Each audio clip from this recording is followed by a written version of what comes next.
سێیەمین فستیڤاڵی پاییزەی ڕۆژان لە ناوچەی گەشتیاری ژاڵەناو لە دەربەندیخان بەڕێوەچوو. 86 خاوەن پیشە بەشداریان لە فستیڤاڵەکەدا کردووە کە زۆرینەیان لە خانمان و دەیانەوێ لەم ڕێگەیەوە ئەو کاڵاو بەرهەم و خواردەمەنیانە ساغ بکەنەوە کە دروستیان کردووە.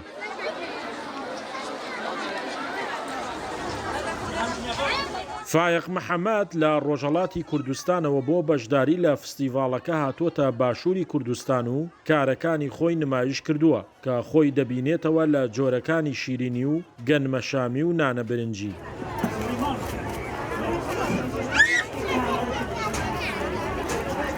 وڵی من لە ڕۆژەڵاتەوە هاتووم بۆ ئەم فستیواڵە بەشداریم کردووە.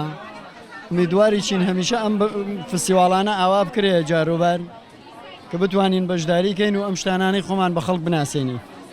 شیرینی ئێرانیە وەکو ئاردینۆک و نانبرنجی و سۆهان و کلوچە بە خورما و گەنمەشامی و ئەم شتانە شتێکی تایبەتە و شتێکی گرنگە. ئەمیدواریم ئەم فستیواڵانە بێ و جاروبار بین بە خەڵکی بناسێنین شتەکان. لە چەند ناوچەیەکی جیاوازی تری هەرێمی کوردستانەوە میوان هاتووە بۆ فستیڤاڵەکە و بەدوای ئەو کەرەستە و خواردن و پێداویستیانە دەگەڕێن کە ئارەزووی لێ دەکەن و دڵخوازی خۆیان. ئەم فستیڤاڵەمە سێمین فستیڤاڵەکەی مەسازی ئەەکەین کە تایە بەهرەمەندان ئەوانەی کە خاوەنی پیشەیەکەن خاوەنی بابلن بەکاری دەستیان هەیە یا خود کاڵا و بەرهەمەکانە کە لە بازاڕە عرزیانەکەن بە تایبەتیان لەم فستیڤاڵە نمایشەکەن.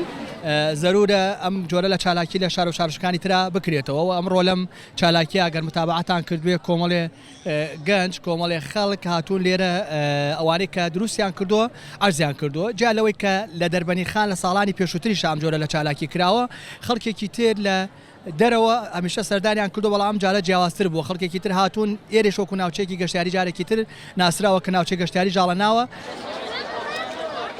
خواردنی کوردەواری و کاری دەستی بەشێکی گرنگی فستیڤاڵەکە بوون. هەردوو ڕێکخراوی ڕۆژن و ڕێکخراوی ڕابیتەی مرۆیش ئەرکی ڕێخستن و دابینکردنی ڕێو شوێنەکانی فستیڤاڵیان لە ئەستۆ گرتبوو. شاخەوان محەممەد، کورسات نیوز، دەربەندیخان.